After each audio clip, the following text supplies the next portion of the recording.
Imagine करो, एक country इतनी बड़ी कि वो 11 टाइम जोन में फैली हुई थी। यूरोप में ठंडी बाल्टिक सी से लेकर एशिया में पैसिफिक ओशन तक। ये सोवियत यूनियन थी, या यूएसएसआर, एक पावरफुल नेशन जो 1922 से लेकर 1991 तक थी। ये सिर्फ एक कंट्री नहीं थी, बल्कि 15 रिपब्लिक्स का एक कलेक्शन थी, जो सभी मॉस्को के एक सिंगल सेंटर से रूल होते थे। 20वीं सदी के ज्यादातर टाइम तक दुनिया पर 2 सुपर पावर्स का राज था, यूनाइटेड स्टेट्स और सोवियत यूनियन। उनके पास सोसाइटी को चलाने के लिए बहुत अलग आइडियाज थे। सोवियत यूनियन एक कम्युनिस्ट स्टेट था, जिसका मतलब था कि गवर्नमेंट के पास सब कुछ था और वही सब कंट्रोल करती थी, फैक्ट्रीज और फार्म्स से लेकर न्यूज़पेपर्स और स्कूल्स तक। सोवियत यूनियन के पीछे का आइडिया था एक ऐसी सोसाइटी बनाना जहां हर कोई बराबर हो और दौलत सभी लोगों में शेयर की जाए। थ्योरी में कोई अमीर या गरीब नहीं होगा। गवर्नमेंट अपने सिटीजन्स को जॉब्स, हाउसिंग और हेल्थ केयर देती थी। कई सालों तक यह सिस्टम बहुत स्ट्रांग लगा। सोवियत यूनियन ने अमेजिंग चीजें हासिल की, जैसे पहले इंसान यूरी गागरिन को स्पेस में भेजना। इसने एक पावरफुल मिलिट्री डेवलप की और दुनिया भर के कंट्रीज पर इसका बहुत इन्फ्लुएंस था। यूनाइटेड स्टेट्स के साथ इस इंटेंस कंपटीशन के पीरियड को कोल्ड वॉर के नाम से जाना जाता था। आइडियाज और इन्फ्लुएंस की एक लड़ाई जिसने लाखों लोगों की लाइफ को शेप दिया, बिना दोनों के बीच बड़े पैमाने पर डायरेक्ट फाइटिंग के। सोवियत यूनियन में एक आम इंसान की लाइफ दुनिया के बाकी हिस्सों से बहुत अलग थी। पर्सनल फ्रीडम बहुत कम थी। आप अपनी खुद की बिजनेस नहीं खोल सकते थे और गवर्नमेंट डिसाइड करती थी कि आप क्या पढ़ सकते हैं या देख सकते हैं। गवर्नमेंट के खिलाफ बोलने पर कड़ी सजा मिल सकती थी। इकोनॉमी सेंट्रली प्लान्ड थी, मतलब मॉस्को के ऑफिशियल्स डिसाइड करते थे कि क्या प्रोड्यूस किया जाना चाहिए। फॉर एग्जाम्पल, वे यूक्रेन में एक फैक्ट्री को एक स्पेसिफिक नंबर के ट्रैक्टर्स बनाने का ऑर्डर दे सकते थे, चाहे लोगों को उतने की जरूरत हो या ना हो। इस सिस्टम से अक्सर शूज, सोप या यहां तक कि शॉप्स में फूड जैसी रोजमर्रा की चीजों की कमी हो जाती थी। ये मैसिव यूनियन एक स्ट्रॉन्ग सेंट्रल गवर्नमेंट और कम्युनिस्ट पार्टी द्वारा एक साथ रखी गई थी। 15 रिपब्लिक्स में सबसे बड़ी और सबसे पावरफुल रशिया थी, जो सोवियत यूनियन का हार्ट थी। बाकी रिपब्लिक्स वेस्ट में बाल्टिक्स से लेकर साउथ में सेंट्रल एशियन स्टेट्स तक उनकी अपनी कल्चर, लैंग्वेज और हिस्ट्री थी। हालांकि सोवियत रूल के अंडर इन यूनिक आइडेंटिटीज को अक्सर एक सिंगल यूनिफाइड सोवियत आइडेंटिटी के फेवर में दबा दिया जाता था। दशकों तक ये जायंट एंटिटी वर्ल्ड मैप पर एक परमानेंट फिक्सचर लगती थी, एक अटूट जायंट जो हमेशा रहेगा।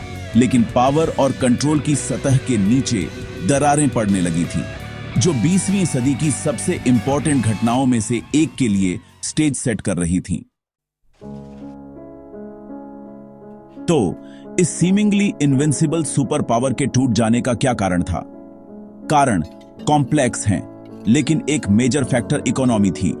सेंट्रल प्लानिंग का सोवियत सिस्टम अब ठीक से काम नहीं कर रहा था।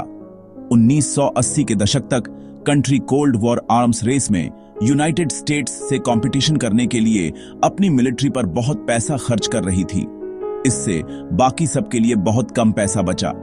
फैक्ट्रीज पुरानी, इनएफिशिएंट टेक्नोलॉजी का इस्तेमाल कर रही थी और उन्हें क्वालिटी गुड्स प्रोड्यूस करने में दिक्कत हो रही थी। लोग बेसिक नेसेसिटीज के लिए लंबी लाइनों में खड़े होकर थक गए थे और एक प्रॉस्परस कम्युनिस्ट लाइफ का प्रॉमिस एवरेज फैमिली के लिए इंक्रीजिंगली खोखला और दूर का लगने लगा था। एक और की रीजन फ्रीडम की बढ़ती चाहत थी। कई जनरेशंस तक सोवियत यूनियन में लोग स्ट्रिक्ट गवर्नमेंट कंट्रोल के अंडर रहे थे। वे अपनी बात कहने, अपने धर्मों को फॉलो करने और बिना डर के अपनी यूनिक कल्चरल हिस्ट्रीज के बारे में जानने के अधिकार के लिए तरसते थे। 1980 के दशक के आखिर तक एक नया लीडर मिखाइल गोर्बाचोव पावर में आए। उन्होंने पहचाना कि कंट्री को बदलने की जरूरत है। उन्होंने 2 मेजर पॉलिसीज इंट्रोड्यूस की। ग्लासनोस्ट, जिसका मतलब था ज्यादा ओपननेस और फ्रीडम ऑफ स्पीच, और पेरेस्ट्रोइका, जिसका मतलब था इकोनॉमी को रीस्ट्रक्चर करना ताकि उसे ज्यादा मॉडर्न और एफिशिएंट बनाया जा सके। उन्हें उम्मीद थी कि ये रिफॉर्म्स सोवियत यूनियन को बचा लेंगे। आयरॉनिकली, गोर्बाचेव के रिफॉर्म्स ने कोलैप्स को और तेज कर दिया। जैसे ही लोगों को ग्लासनोस्ट के साथ थोड़ी आजादी मिली, उन्होंने बहुत ज्यादा डिमांड करना शुरू कर दिया। पहली बार न्यूज़पेपर्स ने खुले तौर पर गवर्नमेंट की क्रिटिसाइज करना और सिस्टम की प्रॉब्लम्स को एक्सपोज करना शुरू किया। 15 रिपब्लिक्स के भीतर के कई अलग अलग एथनिक ग्रुप्स ने अपनी नेशनल आइडेंटिटीज को फिर से खोजना शुरू किया। उन्होंने अपनी लैंग्वेज, ट्रेडिशंस और प्री सोवियत हिस्ट्री को याद करना शुरू किया। ये नेशनलिस्ट मूवमेंट्स स्ट्रांग और स्ट्रांग होते गए और लिथुआनिया, जॉर्जिया और यूक्रेन जैसे रिपब्लिक्स के लोगों ने मॉस्को के कंट्रोल से फ्री होकर अपनी खुद की इंडिपेंडेंट कंट्रीज होने का सपना देखना शुरू किया। फाइनल पुश 1991 में आया। पुराने कम्युनिस्ट्स जो अपनी पावर खोने से डरते थे ने अगस्त में एक कूब में गोर्बाचेव को ओवरथ्रो करने की कोशिश की, लेकिन मॉस्को के लोगों ने रशियन प्रेसिडेंट बोरिस येल्त्सिन के लीडरशिप में बहादुरी से टैंक्स का सामना किया और अपनी नई मिली आजादी को डिफेंड किया।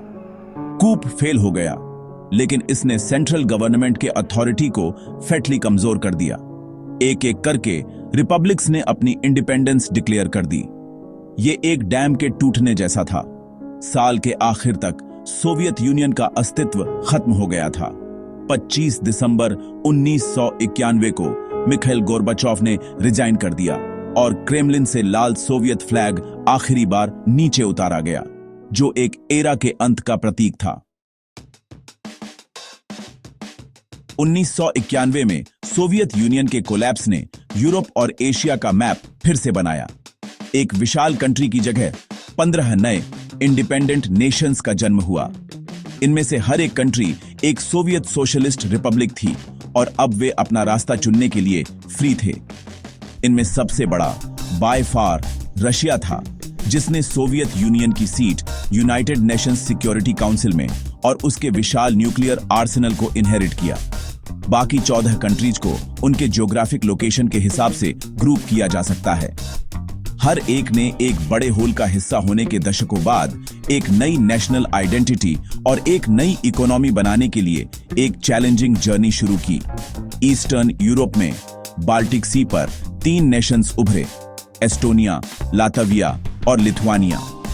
ये कंट्रीज सोवियत यूनियन द्वारा एब्जॉर्ब होने से पहले इंडिपेंडेंट थीं और ब्रेक अवे करने में सबसे पहले और सबसे डिटरमाइंड थीं। उनके साउथ में 3 और यूरोपियन नेशंस ने अपनी इंडिपेंडेंस हासिल की, बेलारूस, यूक्रेन और मोल्दोवा। यूक्रेन एक बहुत बड़ी और पॉपुलस कंट्री है, जिसे अक्सर यूरोप का ब्रेड बास्केट कहा जाता है, क्योंकि उसकी अविश्वसनीय रूप से फर्टाइल फार्मलैंड है। इसका साइज लगभग इंडियन स्टेट महाराष्ट्र के बराबर है, लेकिन बहुत कम पॉपुलेशन के साथ। इन नेशंस को डिसाइड करना था कि वे अपने फ्यूचर के लिए रशिया की ओर देखें या बाकी यूरोप की ओर। माउंटेनस कॉक्सस रीजन में ब्लैक सी और कैस्पियन सी के बीच स्थित 3 और कंट्रीज बनी, जॉर्जिया, आर्मेनिया और अजरबैजान। ये रीजन अपने एथनिसिटीज और एंशिएंट कल्चर्स के कॉम्प्लेक्स मिक्स के लिए जाना जाता है। आर्मेनिया, फॉर इंस्टेंस, दुनिया के सबसे पुराने क्रिश्चियन नेशंस में से एक है और आगे ईस्ट में सेंट्रल एशिया के विशाल स्टेपेस और डेजर्ट्स में मैप पर 5 नए कंट्रीज दिखाई दिए, कजाकिस्तान, किर्गिजस्तान, ताजिकिस्तान, तुर्कमेनिस्तान और उज्बेकिस्तान। कजाकिस्तान बहुत बड़ा है, लैंड एरिया के हिसाब से दुनिया का 9वां सबसे बड़ा कंट्री, लगभग अर्जेंटीना जितना बड़ा, लेकिन अपेक्षाकृत कम पॉपुलेशन के साथ। उभरे 15 कंट्रीज की ये पूरी लिस्ट इस प्रकार है: Armenia, Azerbaijan, Belarus, Estonia, Georgia, Kazakhstan, Kyrgyzstan, Latvia, Lithuania, Moldova, Russia, Tajikistan, Turkmenistan, Ukraine और उज्बेकिस्तान। इनमें से हर एक नेशन को बहुत बड़ी चुनौतियों का सामना करना पड़ा। उन्हें नई करेंसीज बनानी पड़ी, नए कॉन्स्टिट्यूशंस लिखने पड़े, नई आर्मीज बनानी पड़ी और दुनिया के बाकी हिस्सों के साथ अपने खुद के रिश्ते बनाने पड़े। एक सेंट्रली प्लान्ड कम्युनिस्ट इकोनॉमी से फ्री मार्केट सिस्टम में ट्रांजिशन मुश्किल और अक्सर पेनफुल था, लेकिन इसने लाखों लोगों के लिए एक नए चैप्टर की शुरुआत की, जो अब अपने खुद के सॉवरेन स्टेट्स के सिटीजन्स थे। सोवियत यूनियन का अंत सिर्फ एक लोकल इवेंट नहीं था, इसने पूरी दुनिया को फंडामेंटली बदल दिया। सबसे इमीडिएट इफेक्ट कोल्ड वॉर का अंत था। 40 से ज्यादा सालों तक global political landscape United states और सोवियत यूनियन के बीच इंटेंस राइवलरी द्वारा डिफाइन किया गया था। यूएसएसआर के कोलैप्स के साथ ये बाइपोलर वर्ल्ड ऑर्डर गायब हो गया। यूनाइटेड स्टेट्स दुनिया की एकमात्र सुपर पावर के रूप में रह गया और दोनों जायंट्स के बीच ग्लोबल न्यूक्लियर वॉर का खतरा, जिसने जनरेशंस को डराया था, सिग्निफिकेंटली कम हो गया। इसने इंटरनेशनल रिलेशंस के एक नए एरा की शुरुआत की, कोऑपरेशन की नई पॉसिबिलिटीज के साथ, लेकिन नए तरह के कॉन्फ्लिक्ट्स भी। इस मॉन्यूमेंटल शिफ्ट का ग्लोबल पॉलिटिक्स और इकोनॉमीज पर गहरा असर पड़ा। ईस्टर्न यूरोप के कई कंट्रीज जो सोवियत इन्फ्लुएंस में थे, अब अपनी डेस्टिनी डिसाइड करने के लिए फ्री थे। पोलैंड, हंगरी और चेक रिपब्लिक जैसे नेशंस ने कम्युनिज्म को खुशी खुशी छोड़ दिया, डेमोक्रेसी को अपनाया और नेटो और यूरोपियन यूनियन जैसे वेस्टर्न अलायंस में शामिल हो गए। इसने डेमोक्रेटिक नेशंस के कम्युनिटी को एक्सपैंड किया, लेकिन रशिया के साथ नए टेंशन भी क्रिएट किए, जिसे इस ईस्टवर्ड एक्सपेंशन के बारे में चिंता थी। ग्लोबल इकोनॉमिक सिस्टम भी बदल गया, क्योंकि 15 नए कंट्रीज अपने पुराने सहयोगियों के साथ इंटरनेशनल ट्रेड और इन्वेस्टमेंट के लिए अपने मार्केट ओपन करने लगे, जिससे नए अवसर और चुनौतियां पैदा हुईं। पूर्व सोवियत रिपब्लिक्स में रहने वाले लोगों के लिए बदलाव से फ्रीडम और हार्डशिप दोनों मिली। उन्हें पॉलिटिकल फ्रीडम, वोट देने का अधिकार और फ्रीडम ऑफ स्पीच मिली। हालांकि मार्केट इकोनॉमी में ट्रांजिशन अक्सर कैओटिक था। कई लोगों ने स्टेट गारंटीड जॉब की सिक्योरिटी खो दी और इनइक्वालिटी तेजी से बढ़ी, क्योंकि कुछ बहुत अमीर हो गए जबकि अन्य गरीबी और अनएम्प्लॉयमेंट से जूझते रहे।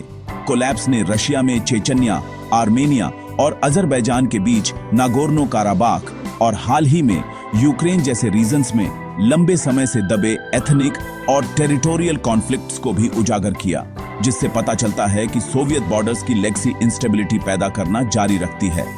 सोवियत यूनियन के पतन को समझना बहुत इंपॉर्टेंट है, क्योंकि यह हमें आज की दुनिया को समझने में मदद करता है। आज के कई सबसे बड़े जियोपॉलिटिकल इश्यूज, यूक्रेन में वॉर से लेकर सेंट्रल एशिया में पावर के बैलेंस तक और रशिया और वेस्ट के बीच के रिलेशन तक, उनकी जड़ें 1991 की घटनाओं में हैं। सोवियत कोलैप्स की स्टोरी, स्टेट कंट्रोल और इंडिविजुअल फ्रीडम के बीच टेंशन, इकोनॉमिक ट्रांजिशन की चुनौतियों और कैसे विशाल सीमिंगली परमानेंट एम्पायर्स ढह सकते हैं के बारे में एक पावरफुल सबक है। यह हमें याद दिलाता है कि हिस्ट्री हमेशा मोशन में रहती है और आज हम जो वर्ल्ड मैप देखते हैं वह फिक्स नहीं है, बल्कि पावरफुल हिस्टोरिकल फोर्सेस का रिजल्ट है, जो हमारे प्रेजेंट और फ्यूचर को शेप देना जारी रखते हैं।